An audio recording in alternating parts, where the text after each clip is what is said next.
Neue Insel, neues Glück. Wir haben Korsika hinter uns gelassen und am Horizont sieht man bereits die Küste von Sardinien. Aufgrund starken Windes zwischen Korsika und Sardinien waren wir gezwungen, die Fähre nach Santa Teresa mit einem Tag Verspätung zu nehmen. Nun sind wir endlich da und begrüßen euch mit einem Grüezi, Servus und Hallo.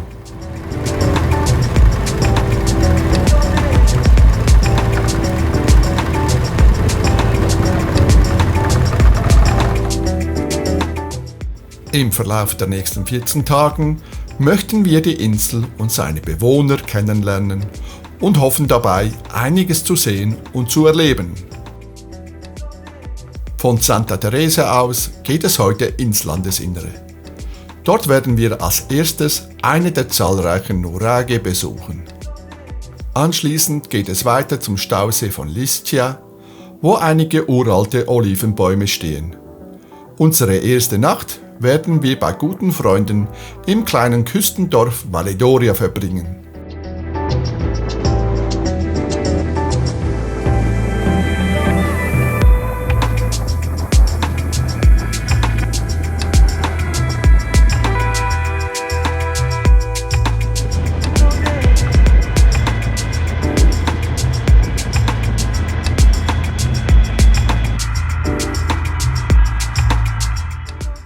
Nach einer knappen Stunde Fahrt erreichen wir die Nuraghe La Pricciona. Die Nuraghen und die Nuraghenkultur ist auf Sardinien allgegenwärtig. Sie stammt aus der Zeit 1600 bis 400 vor Christus. Nuraghen sind einfach ausgedrückt steinerne Turmbauten. Es gibt sie in großer baulicher Vielfalt und ihr Zweck ist bei Forschern umstritten. Unter Experten wird die Nutzung als Kultstätte, als Grabanlage oder als Wohn- und Befestigungskomplex diskutiert. Neuere Untersuchungen favorisieren jedoch letztere Alternative. Nach neueren Schätzungen wurden auf Sardinien etwa 10.000 Exemplare errichtet. Heute noch sind an die 7.000 Überreste von Nuraghen zu sehen. Der Besuch der Nuraghen ist mehrheitlich kostenpflichtig. Je nach Region kann man ein Kombi-Ticket für mehrere Nuraghen-Anlagen der Gegend kaufen. Ein Besuch lohnt sich auf jeden Fall.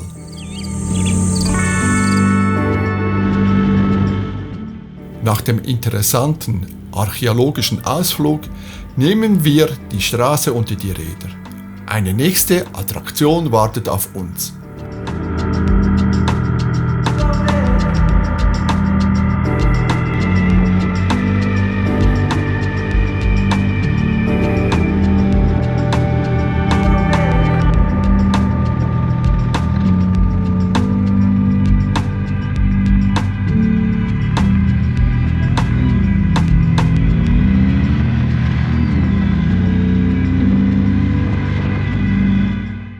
Etwas oberhalb vom Lago di Liscina zweigt man von der Landstraße in einen schmalen Schotterweg ab, der uns zu den Olivastri Milionari führt. Hier kann man für 2 Euro Eintritt die ältesten Olivenbäume Europas bestaunen. Am Eingang wird man von Mitarbeitern der Kooperative in Empfang genommen, die dann etwas über diese Gegend und die Olivenbäume erzählen.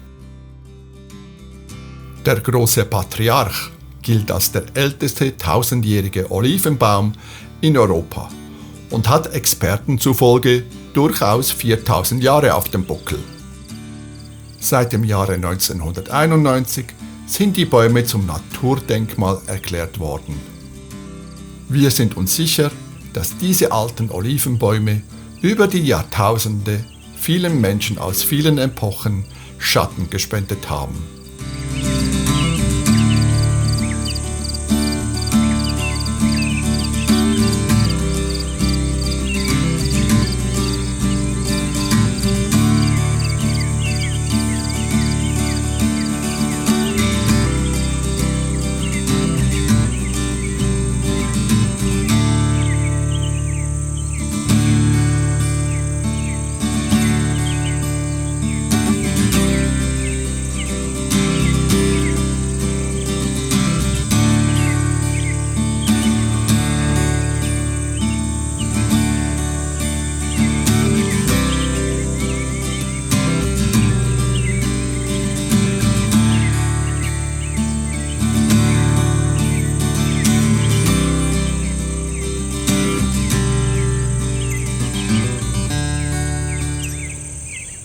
Wir machen noch einen Abstecher zum See mit der Hoffnung, eventuell die Staumauer befahren zu können.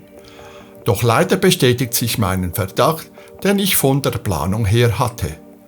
Die Straße über die Staumauer ist gesperrt und somit eine Umrundung des Sees leider nicht möglich.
Es ist bereits später Nachmittag und bis zum Tagesziel Valle d'Oria sind es noch ungefähr 100 Kilometer.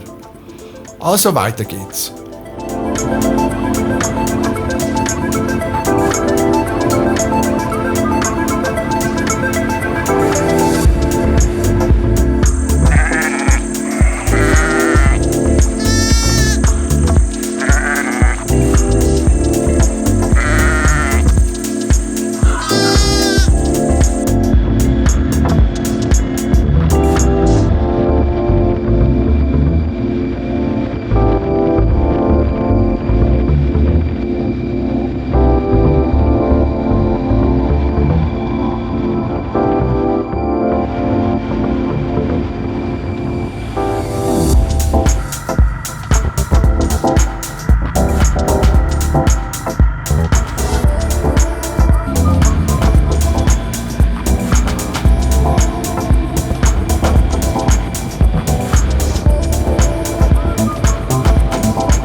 Am Horizont ist bereits das Meer zu erkennen und schon bald erreichen wir unser Tagesziel.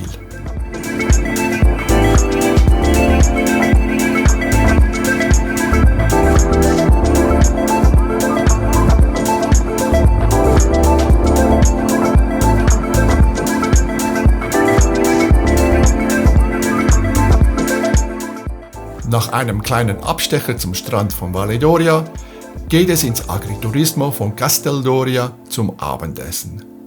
Solltet ihr in der Gegend sein, geht dahin essen. Ihr werdet es nicht bereuen. Am Wochenende unbedingt vorreservieren.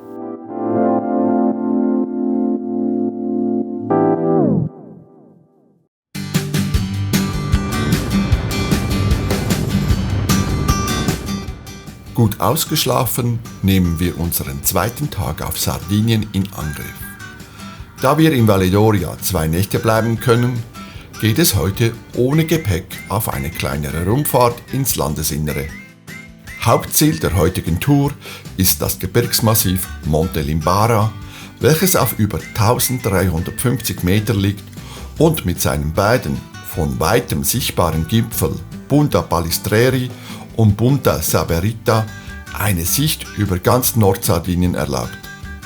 Bei klarem Wetter kann man am Horizont sogar Korsika erkennen.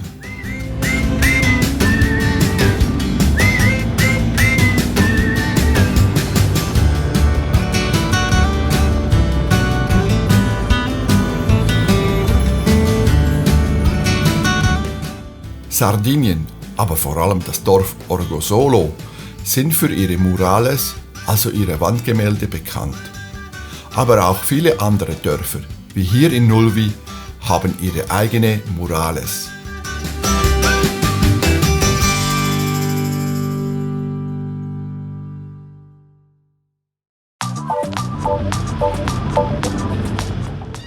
Wir folgen mehrheitlich der S127, die uns von Nulvi über Osilo nach Sassari bringt.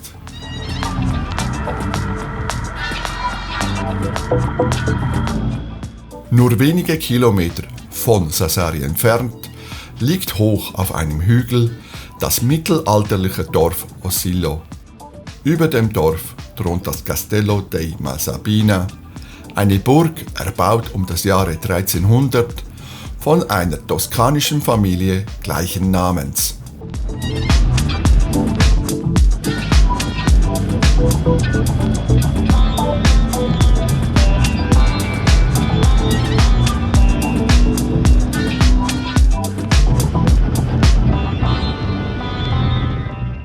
Neben der mehrheitlich gut ausgebauten Strada Stadale, also die Land- oder wie es bei uns in der Schweiz heißt, Kantonstraße, gibt es noch die viel kleinere Strada Provinciale. Wenn immer möglich, nehmen wir diese kleinen Straßen, die je nach Region von super ausgebaut bis zur Sandpiste alles beinhalten kann und auch ein wenig Abenteuer verspricht.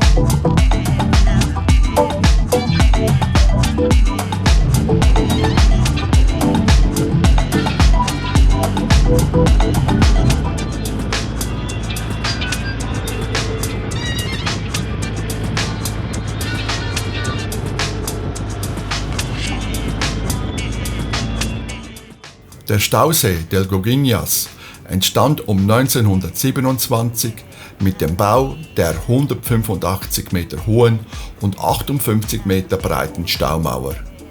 Er hat ein Fassungsvermögen von über 254 Millionen Kubikmeter Wasser und sammelt das Wasser des Rio Manu. Am Ostufer des Stausees befindet sich der Ponte de Diana, der aus dem Jahre 1925 stammt und bis heute zum Teil erhalten ist.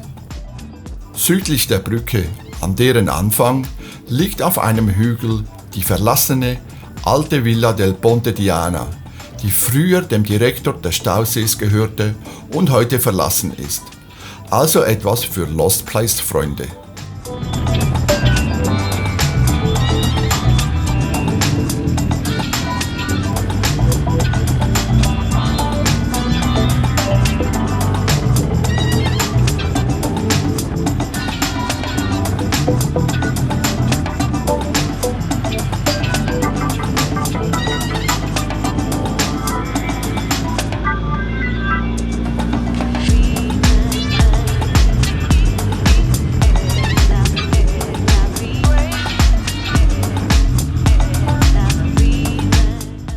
Wir erreichen den 674 Meter hohen Passo di Limbara. Hier geht rechts eine Straße ab zum Monte Limbara. Ob diese aber mit Motorrad inklusive Socia tauglich ist, wissen wir nicht und wollen es auch nicht herausfinden. Einige Kilometer weiter unten geht rechts die offizielle Straße zum Gipfel ab, die wir dann auch nehmen.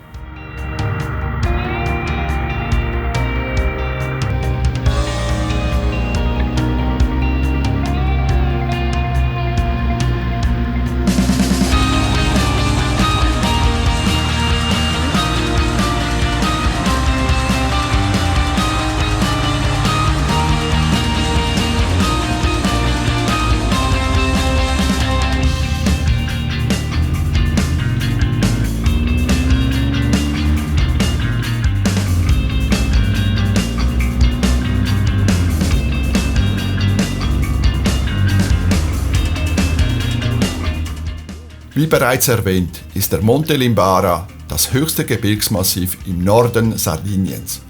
Bei schönem Wetter hat man von hier eine großartige Aussicht. Der Gipfel ist mit unzähligen Funkantennen, unter anderem vom Fernsehsender Rai und vermutlich auch von der italienischen Armee, fast schon zugepflastert. Trotzdem ein schöner Ort mit einer beeindruckenden Aussicht.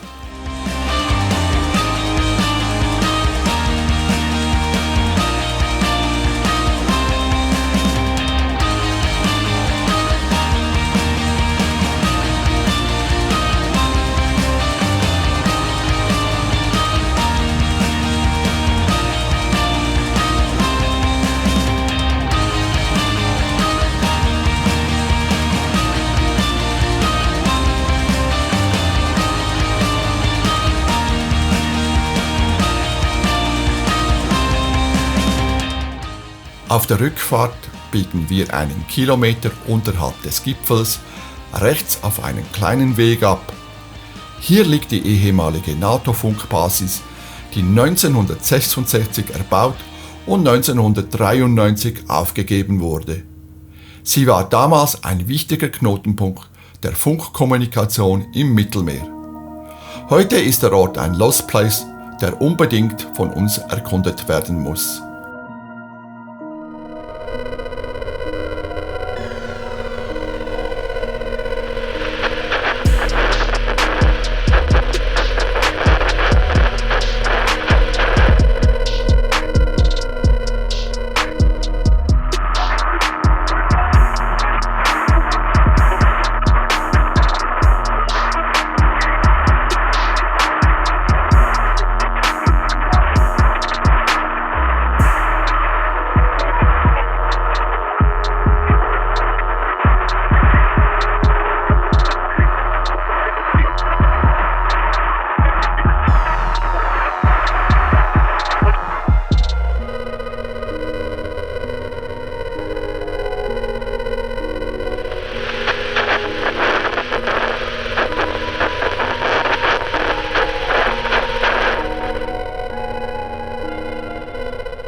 Nach der Crippi-NATO-Funkbasis fahren wir weiter.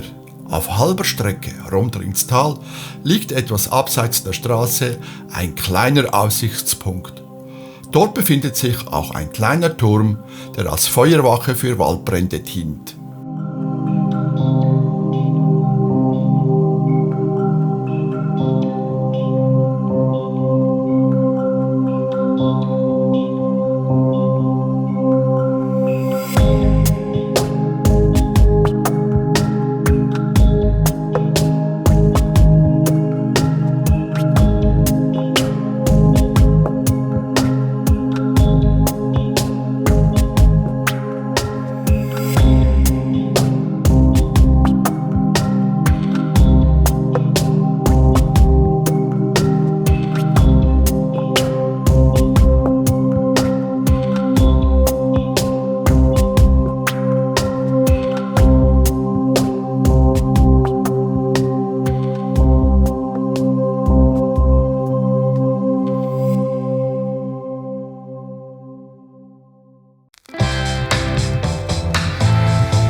Der heutige Tag neigt sich dem Ende zu und für uns geht's zurück nach Valle d'Oria.